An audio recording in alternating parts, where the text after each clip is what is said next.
네, 오늘 굉장히 특별한 날이죠. 우리 크리스마스입니다. 크리스마스는 어떤 날이죠? 보통 사랑하는 가족, 사랑하는 연인과 함께 즐거운 시간을 보내는 날, 혹은 사랑하는 사람들과 함께 선물을 주고받는 날이라고 여기죠. 세상 사람들은 크리스마스를 그런 날로 생각하고 그렇게 크리스마스를 보냅니다.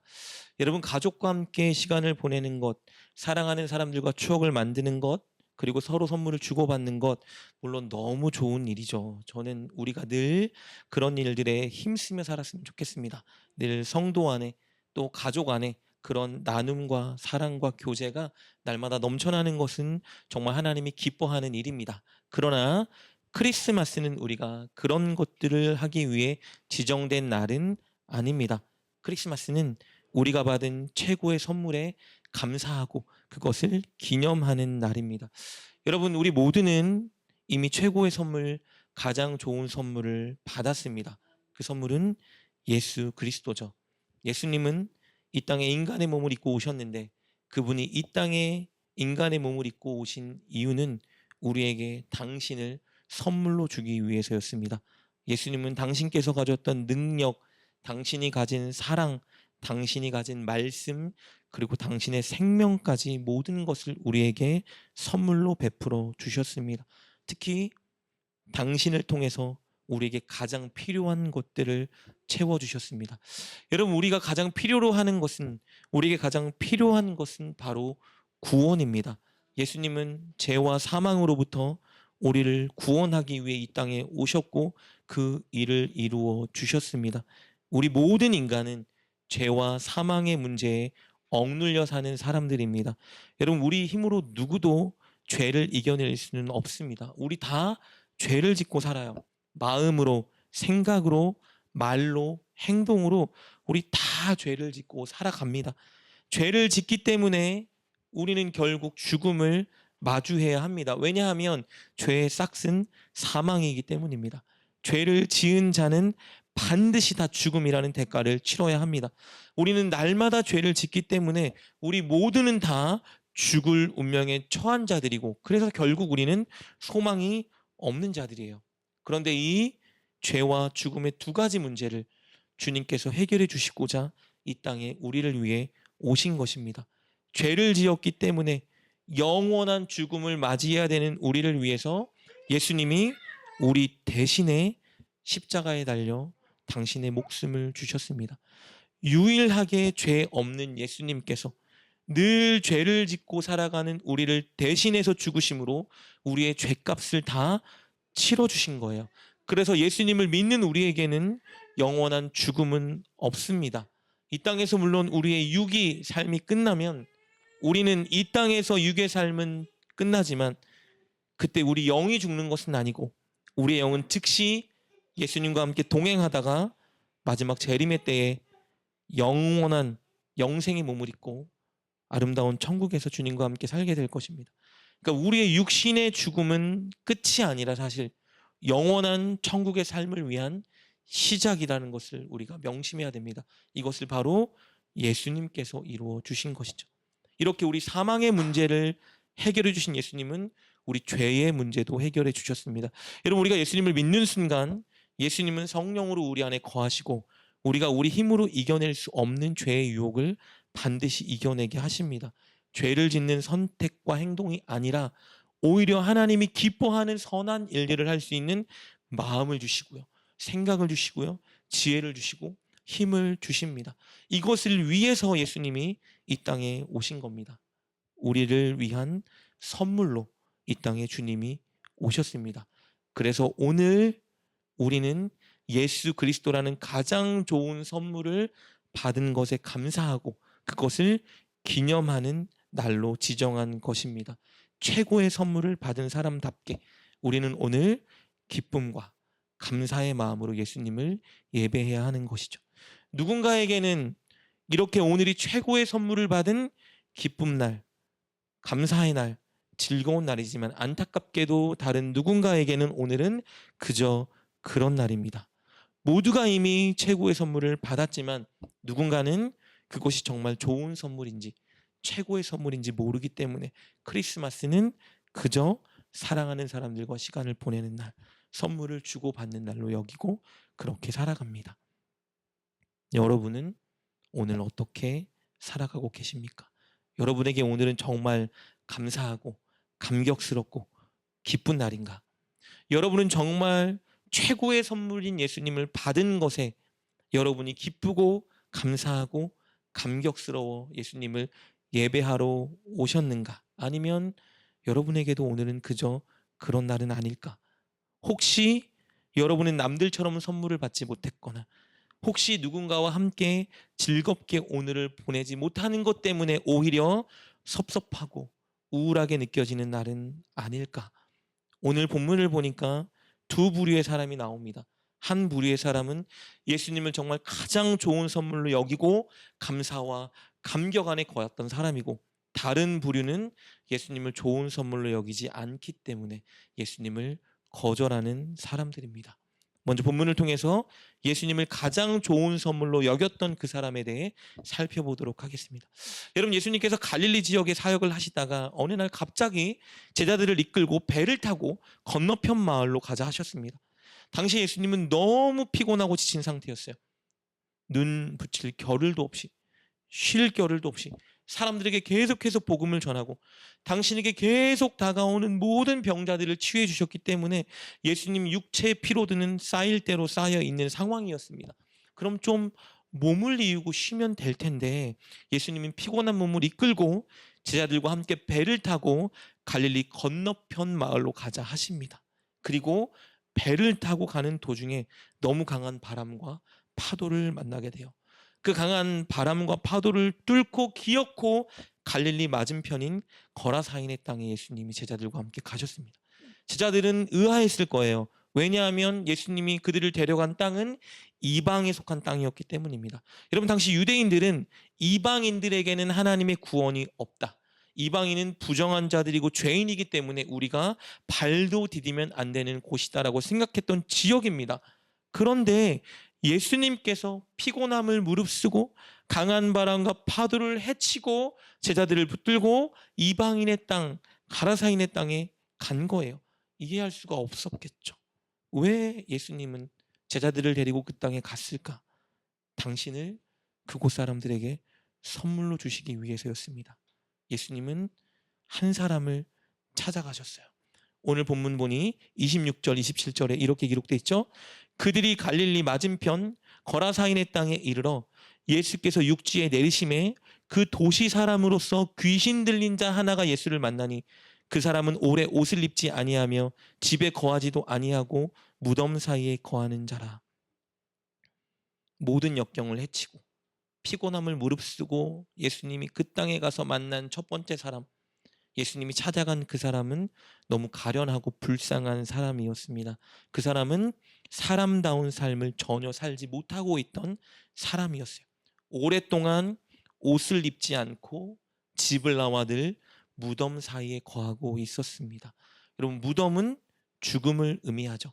그 사람이 늘 무덤 사이에 거하고 있었다는 것은 영적으로 완전히 죽은 상태에 놓여 있었다는 것을 의미합니다. 육신의 삶이 끝나면 그의 최종 운명은 바로 영원한 지옥이라는 것을 의미했죠. 그는 전혀 사람다운 삶을 이렇게 살지 못했어요. 그 사람이 이런 상태에 놓여 있던 이유는 귀신이 그를 붙잡고 있었기 때문이라 말씀해주고 있습니다. 여러분, 29절 말씀, 우리 후반절 말씀 보면 이렇게 기록되어 있어요. 귀신이 가끔 그 사람을 붙잡음에 그를 쇠사슬과 고랑에 매어 지켰을 때 그 맨 것을 끊고 귀신에게 몰려 광야로 나갔더라. 가족들이 이 광인, 미친 사람을 위해 무언가 노력을 했겠죠. 그가 늘 옷을 벗고 집을 나가 무덤가에 있으니 그를 딱 키우고 쇠사슬을 채우고 그를 묶어두었습니다. 그러나 그들의 노력이 다 허사였죠. 귀신이 그에게 힘을 주어 쇠사슬을 끊어버리게 했고 늘 그의 마음과 생각을 지배하고 그를 다시 광야 그리고 무덤가로 이끌어 갔습니다. 여러분, 그러다 보니 이 지역 사람들은 다 이 사람에 대해서 알았겠죠. 그리고 사람들은 그를 귀신 들린 자로 여기고 그들의 공동체에서 그를 배제시켜 버렸습니다. 그들은 그 사람을 우리 마을 공동체의 일원으로 생각하는 것이 아니라 이 마을에서 사라져야 하는 사람, 피해야 하는 껄끄러운 대상으로 여겼습니다. 누구에게도 관심도 사랑도 받지 못하는 가장 가련한 자의 자리에 놓인 거예요. 그러나 예수님은 바로 이 한 사람을 불쌍히 여기고 그를 사랑하여 그에게 다가오신 겁니다. 피곤함을 무릅쓰고 강한 바람과 파도를 헤치고 이 사람을 만나기 위해 이곳까지 오신 거예요. 그리고 그에게 가장 좋은 선물을 주십니다. 당신의 복음을 가르쳐 주시고 그를 고쳐주세요. 예수님께서 그를 어떻게 고쳐주셨는지 좀 과정을 좀 살펴봤으면 좋겠는데요. 가장 먼저 예수님이 이 사람을 만나자마자 이 사람을 붙들고 있던 귀신이 예수께 엎드려 소리를 지르며 예수님의 정체성을 고백합니다. 오늘 28절 말씀 볼까요? 이렇게 기록되어 있네요. 예수를 보고 부르짖으며 그 앞에 엎드려 큰 소리로 불러 이르되 지극히 높으신 하나님의 아들 예수여, 당신이 나와 무슨 상관이 있나이까? 당신께 구하노니 나를 괴롭게 하지 마옵소서 하니. 여러분, 귀신은 영적인 존재이기 때문에 예수님이 누군지 정확히 알고 있었습니다. 우리 인간들은 무지하여 예수님을 모르지만 여러분, 놀랍게도 귀신은 우리보다 누구보다 예수님을 정확하게 알고 있습니다. 예수님을 이렇게 부르고 있네요. 지극히 높으신 하나님의 아들 예수여라고 말합니다. 이 호칭은 예수님이 최고의 권세를 가진 하나님이란 뜻입니다. 그리고 이 땅에 죄와 사망의 권세, 즉 사단의 권세를 무찌르기 위해 오신 메시아라는 호칭이에요. 귀신은 예수님이 어떤 명령이라도 자신에게 하면 자신이 즉각 순종해야 한다는 것을 알았습니다. 여러분, 놀랍죠? 모든 영적인 존재는요, 하나님, 예수님이 명령을 내리면 즉각 순종합니다. 유일하게 우리 인간만 순종하지 않아요. 근데 귀신은 두려워 떨며 자신을 괴롭게 하지 말아달라 간청합니다. 이에 예수님이 그 사람을 붙들고 있는 귀신에게 질문을 하세요. 너의 이름이 무엇이냐 물으십니다. 30절 말씀 볼까요? 예수께서 내 이름이 무엇이냐 물으신즉 이르되 군대라 하니 이는 많은 귀신이 들렸습니다. 이런 굉장히 중요한 대목을 다룹니다. 당시 누군가의 이름을 알고 그 이름을 부른다라는 것은요, 이름을 알고 부른 자가 이름이 불린 자보다 더 큰 권세를 가지고 있다는 것을 의미합니다. 그리고 이름을 묻는 자에게 이름이 불린 자가 자기 이름을 알린다는 것은 내가 당신께 복종하겠습니다라는 의미를 가지고 있어요. 예수님이 귀신의 이름을 물었죠. 귀신은 자신의 이름을 예수님께 알렸습니다. 무엇을 의미하죠? 귀신은 예수님께 자신이 복종해야 한다는 것을 너무나 잘 알고 있었다는 것을 의미해요. 이름을 무엇이라 말합니까? 군대라고 말합니다. 여러분, 여기서 말하는 군대라는 말을 원어 헬라어로 보면 레기온이라는 말인데요. 이 말은 로마의 연대급 혹은 사단급 병력을 의미합니다. 대략 5,000명에서 6,000명의 군인으로 이루어진 군대를 의미해요. 무엇을 의미할까요? 귀신이 자신의 이름을 군대라 말합니다. 많은 귀신떼가 이 사람을 억누르고 지배하고 있다는 것을 의미합니다. 자신의 힘으로는 절대 억누르고 있는 악한 세력을 이겨낼 수 없는 많은 귀신의 어둠의 권세들이 그를 붙잡고 있다는 것을 의미해요. 예수님은 붙들린 그 사람을 불쌍히 여기시고 귀신에게 명령하십니다. 그 사람에게서 나오라. 우리 29절 말씀입니다. 이는 예수께서 이미 더러운 귀신을 명하사 그 사람에게서 나오라 하셨습니다. 여러분, 그렇다면 이제 귀신이 해야 되는 일은 뭐죠? 그 사람에게서 나가는 거예요. 자신보다 권세가 높으신 하나님의 아들이 명예하셨기 때문에 해야 될 일은 순종하는 일밖에 없습니다. 이제 이 사람에게서 나가야 돼요. 선택사항이 아닙니다. 의무예요. 무조건 나가야 됩니다. 귀신도 알았겠죠. 귀신이 이 사람에게 나가기 직전에 예수님이 이렇게 한 가지를 요구해요. 무엇입니까?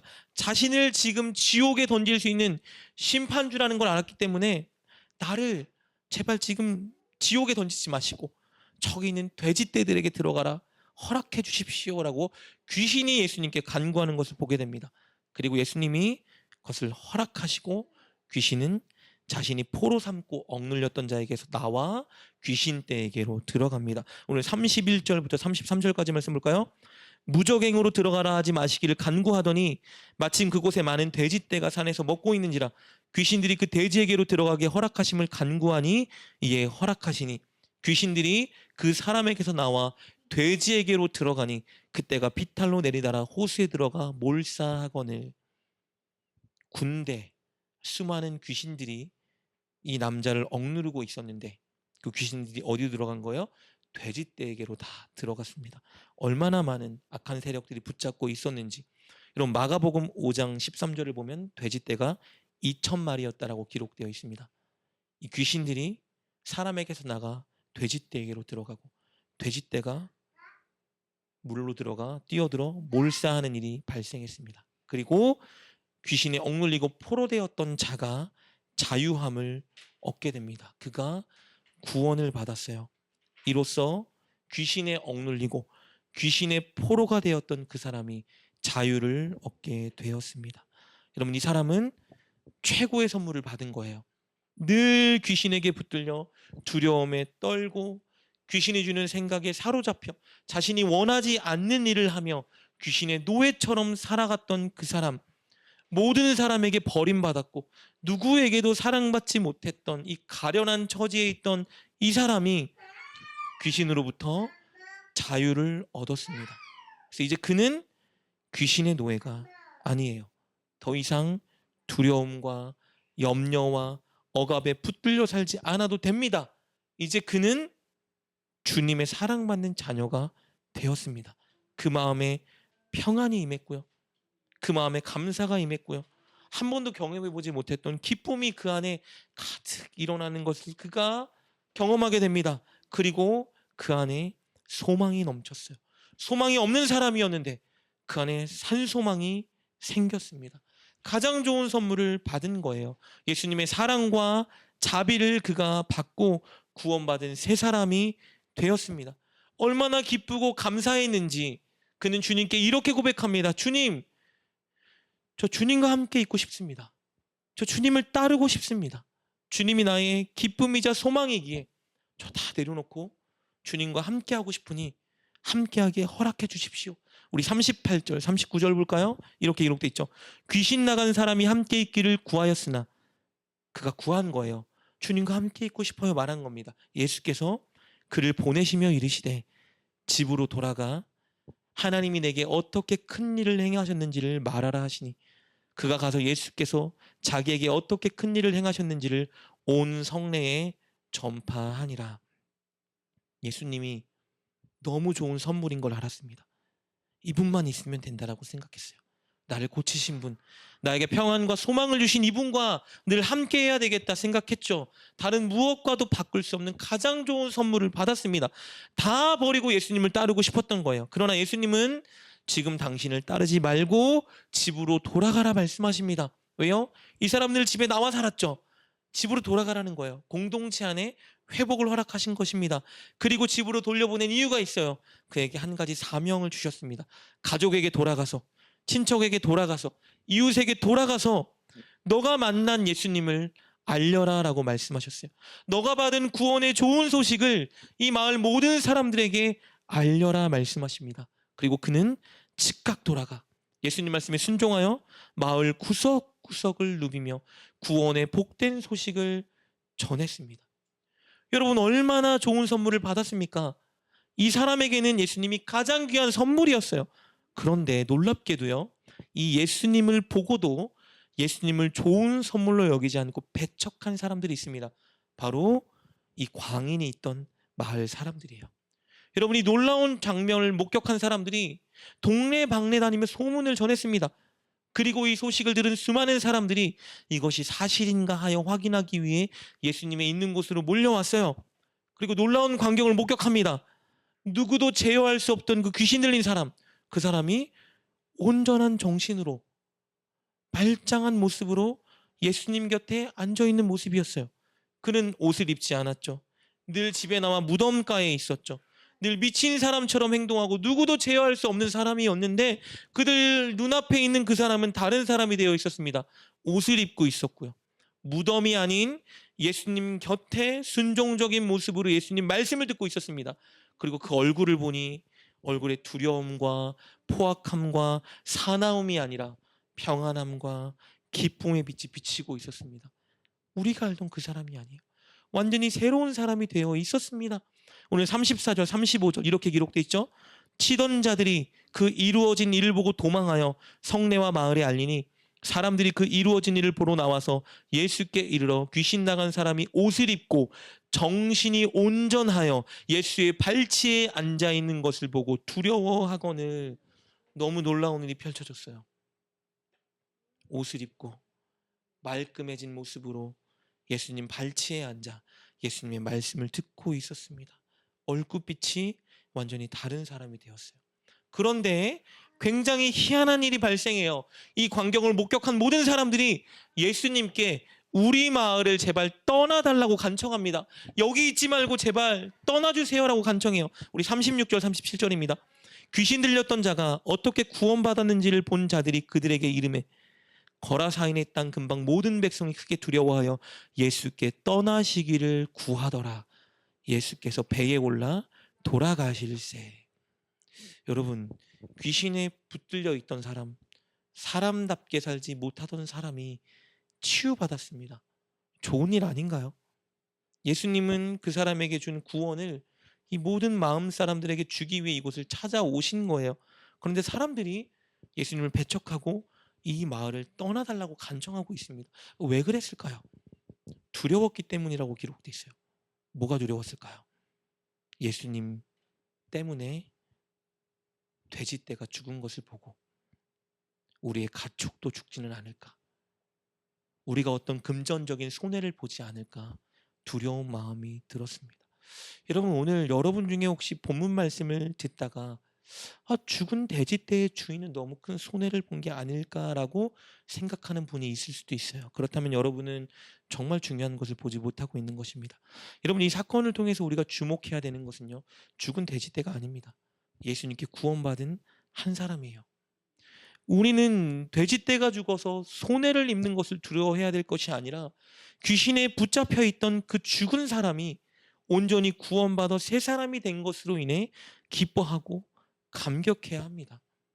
예수님이 왜 귀신들이 돼지떼에 들어가도록 허락하셨을까요? 예수님은 왜 귀신들이 돼지떼를 호수에 빠뜨려 죽도록 만드셨을까? 그것은 귀신에게 붙잡혀 있던 그 사람과 그 마을에 살고 있던 사람들의 영적인 상태가 무엇인지를 보여주기 위해서였습니다. 여러분, 호수에 빠져 죽은 돼지떼의 모습은요, 귀신에게 붙잡혀 있던 그 사람의 모습이었고 그 사람의 최후의 모습이었어요. 그리고 동네에 있는 이 마을 모든 사람들의 모습이었고 최후의 모습이었습니다. 그들 모두가 지금 다 사단의 세력에 붙잡혀서 죄를 지으며 살고 있었고요. 그래서 결국은 영원한 심판과 죽음을 맞이해야 되는 사람들이었어요. 그들의 최후 운명이 돼지떼의 모습이었던 거예요. 사단에게 붙들려 물에 빠져 죽어가는 그 돼지떼의 모습이 바로 우리들의 모습이고 그리고 구원받은 그 한 사람의 모습이었던 것입니다. 그러나 예수님은 이 귀신에 붙들렸던 사람을 돼지떼처럼 죽도록 두지 않으시고 어떻게 한 거예요? 그를 구원하신 거예요. 단순히 귀신으로부터만 구원받은 것이 아니라 예수님으로 인해 영원한 구원을 받은 자가 되었습니다. 평안과 안식과 기쁨과 소망이 넘쳐나는 새로운 사람이 되는 거예요. 죄와 사망의 문제로부터 완전히 해방시켜 주신 것입니다. 이 동일한 은혜를 이 한 사람 광인에게만 주시려고 온 게 아니라 이 마을 모든 사람에게 주시려고 오신 겁니다. 당신이 가장 좋은 선물이 되어서 이 마을에 있는 모든 사람들에게 구원을 주시고자 피곤함을 무릅쓰고 강한 바람과 파도를 헤치고 이곳에 오셨던 겁니다. 그러나 사람들은 그 예수님을 거절해요. 왜요? 예수님의 구원을 바라보지 않고 자신들에게 영원한 생명과 천국이 임할 것을 바라보지 않고 오직 죽은 돼지떼에게만 집착했기 때문입니다. 뭐예요? 이 땅에서 나의 물질과 나의 사업과 내가 뭔가 잘 될 그것에만 집착했기 때문에 정말 예수님이 주신 가장 좋은 선물을 바라보지 못했습니다. 그들은 구원받은 한 사람 때문에 기쁘지 않았어요. 전혀 기쁘지 않았습니다. 이 사람이 회복된 것이 좋은 소식이 전혀 아니었어요. 그들에게는 오히려 슬픈 소식이었습니다. 왜요? 돼지떼가 죽었으니까요. 우리에게도 무언가 물질적인 손해가 올까 하여 두려움이 되었습니다. 그래서 직접 이 말에 찾아온 예수님을 거절하고 돌려보낸 거예요. 여기 계시지 마시고 떠나십시오. 우리 마을에서 제발 나가주세요 라고 거절하고 있습니다. 여러분, 우리는 어떻죠? 오늘 본문에서 예수님이 거라사인 마을에 사는 사람들을 구원하기 위해 찾아가신 것처럼, 그들에게 당신을 선물로 주기 위해 찾아간 것처럼, 예수님은 이 땅에 우리 모두에게 최고의 선물을 주기 위해 오늘 오셨습니다. 이 세상 모든 사람들을 구원하기 위해서 인간의 몸을 입고, 여러분, 신이 인간의 몸을 입고 이 땅에 오셨어요. 무엇을 의미하냐면요, 우리가 강아지를 키우면 강아지에게 진리를 알려주고 싶어서 우리가 강아지의 몸을 입은 것과 똑같은 거예요. 이것을 아는 사람들에게는 오늘이 최고의 날입니다. 크리스마스는 기억하고 감사하고 기뻐해야 되는 날이에요. 그들에게는 오늘이 예수님이 우리에게 구원을 주시기 위해 이 땅에 오신 날이기 때문에 너무 기대되는 날이어야 됩니다. 그러나 예수님의 그 은혜를 바라보지 못하는 사람, 교회는 나오지만 세상의 것들을 바라보고 오늘 나에게 임할 유익을 바라보고 사는 그 사람들에게 오늘 크리스마스는 전혀 기쁜 날이 아닙니다. 나에게 임한 구원의 은혜를 누리지 못하고 있는 사람들에게는 오늘은 그저 공휴일이죠. 돈, 물질, 내 욕구, 세상에 집착하는 사람들에게 오늘은 그저 사랑하는 사람들과 시간을 보내는 날, 선물 주고받는 날일 뿐입니다. 여러분은 예수님의 구원의 은혜를 바라보고 살고 있습니까? 아니면 여전히 내 물질, 내 욕구, 세상의 것들에 집착하며 살아가고 있습니까? 여러분, 오늘 정말 예수님께 감사하는 마음과 구원의 은혜에 감격한 마음으로 여러분이 예배 자리에 오시고 예배를 드리고 계십니까? 아니면 그냥 습관처럼 나와야 되니까 이 자리에 나와서 예배를 드리고 있습니까? 그것을 여러분 곰곰이 살펴보시면 여러분이 오늘 본문에 구원받은 광인인지 아니면 예수님을 배척하는 자리에 서 있는 사람인지를 확인할 수 있습니다. 우리가 크리스마스를 진정한 크리스마스로 기념하기 위해서 우린 반드시 한 가지를 명심해야 됩니다. 그것은 예수님을 최고의 선물로 여기는 것입니다. 우리는 예수님을 다른 무엇과도 바꿀 수 없는 가장 존귀하고 좋은 선물로 인정해야 합니다. 예수님이 주신 구원의 은혜가 다른 어떤 은혜와도 바꿀 수 없는 가장 귀한 선물이라는 것을 인정할 수 있어야 됩니다. 내가 어떤 처지에 있고 어떤 어려운 환경에 있어도 예수님만으로 족합니다라고 고백할 수 있는 자리에 서야 됩니다. 우리가 그렇게 살 수 있게 해달라고 여러분 간절히 간구해야 됩니다. 오늘 이 땅에 오신 예수님은 우리가 준비한 성탄 이 틀이 밝은 불빛 전혀 기뻐하지 않으십니다. 이거에 관심이 없으세요. 예수님은 크리스마스라고 해서 우리가 오늘 이 자리에 모인 것만으로 절대 만족하지 않으십니다. 예수님이 진정 우리에게 최고의 선물임을 인정하고 예수님이 우리에게 주신 구원의 은혜에 감사하여 감격하고 예배하는 그것을 기뻐하십니다. 우리가 어떤 처지와 상황 속에서도 예수님 주님이 있기 때문에 괜찮습니다. 주님만으로 만족합니다. 고백하는 그 고백을 주님은 오늘 기대하고 기뻐하십니다. 그리고 그 마음으로 주변에 있는 수많은 사람들, 주님을 모르고 죽어가는 그 사람들에게 예수님이 최고의 선물입니다 전해주고 알려주는 그것을 주님은 기뻐하십니다. 사랑하는 여러분, 저와 여러분은 최고의 선물인 예수 그리스도를 이미 선물로 받은 자들입니다.